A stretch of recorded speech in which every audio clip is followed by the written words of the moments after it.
Welcome everyone, Dylan Gemelli here today with a brand new video for you. So today we're going to talk about testosterone replacement therapy. But before we get into that, I have to reiterate that I am not a doctor. Anything I say in these videos is for your entertainment purposes only. What you do with this information is completely and utterly up to you, and I am not advising nor condoning you to use any of the things that we discuss in any way, shape, or form. So let's get into testosterone replacement therapy. I'm going to focus on a few different angles here. Obviously, I'm going to explain to you what it is. And then we're going to talk about, who should be on it, who shouldn't, some of the ways that it's abused, things of that nature. So, testosterone replacement therapy is just what it says, all right? You are getting actual testosterone put into your body because you are suffering from a low testosterone condition or hypogonadal condition, meaning your body is not producing a healthy amount of testosterone on its own.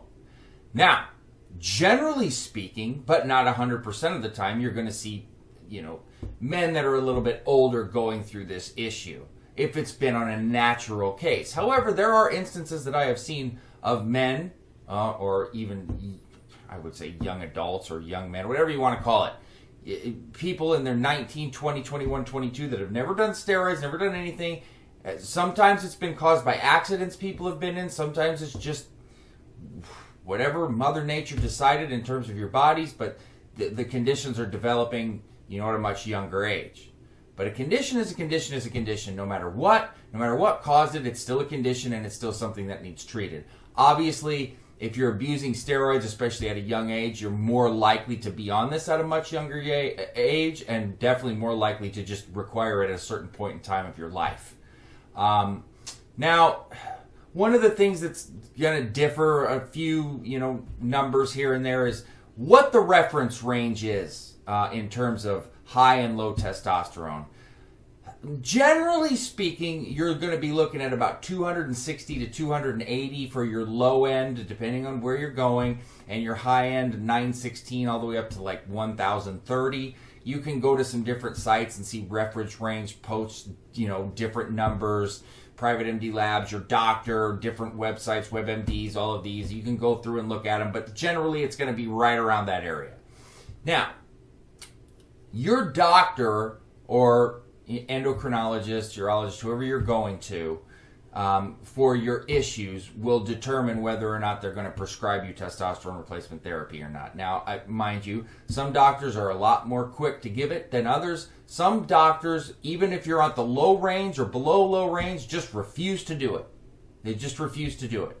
Now, another thing, just because your testosterone levels may be a little bit lower, you may not be having the side effects that are associated with the low testosterone, hypogonadism, things of that nature.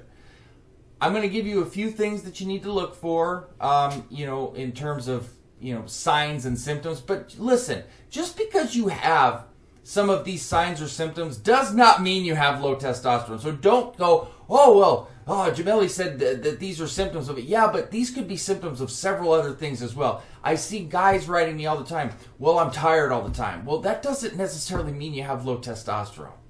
All right, you need to go get a blood test done to determine whether you have low testosterone or not. There are certain symptoms that could go and correlate with so many different other things. But I am telling you that these are possible signs and symptoms of low testosterone levels. So, as I just said, being tired all the time, lethargy, fatigue, depression, even trouble concentrating. You'll have a lack of focus. Hair loss, losing muscle mass, kind of, unexplainable.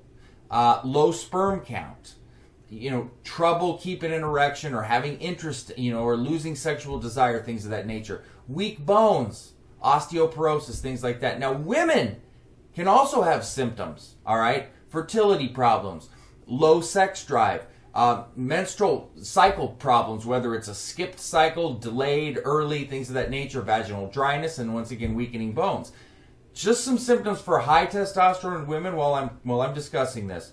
Really oily skin, a lot of acne coming out of nowhere, darkened areas of the skin, a deeper voice, enlarged clitoris, excess hair on your face or your body, or abnormal hair growth where you normally don't expect it, hair loss, baldness, and skipped or no periods.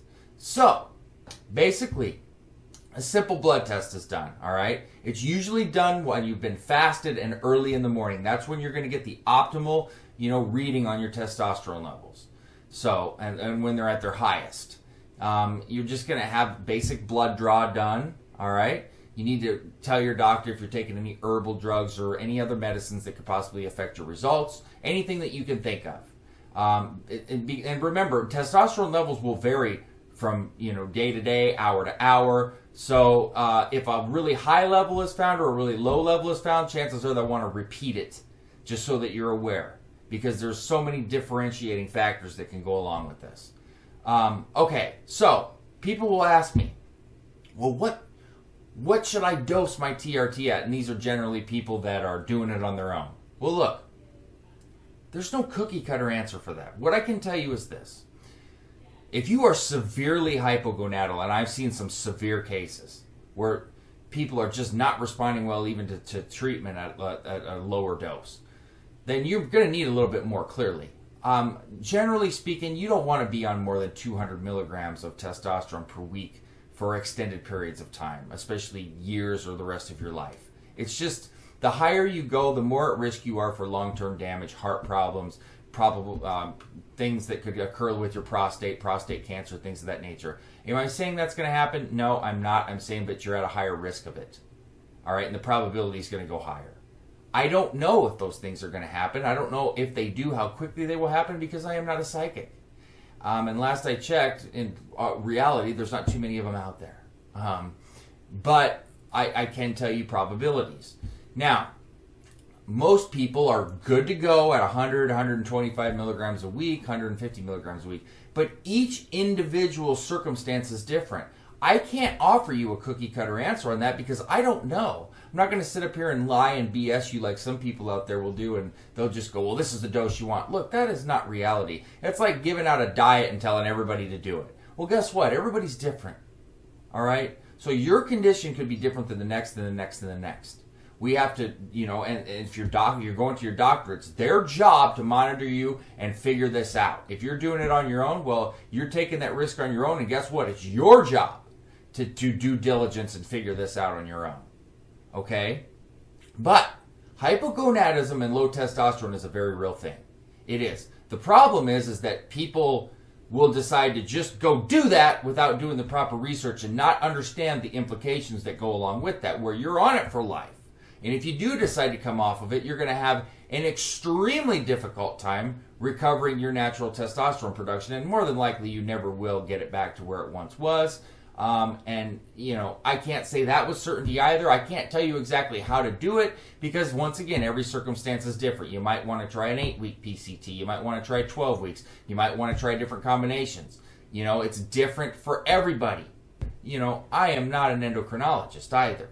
And they need to be monitoring you, going over all your, histories and things there's a lot that goes into this besides just emailing somebody or just deciding on your own and going, oh, I just want to do this.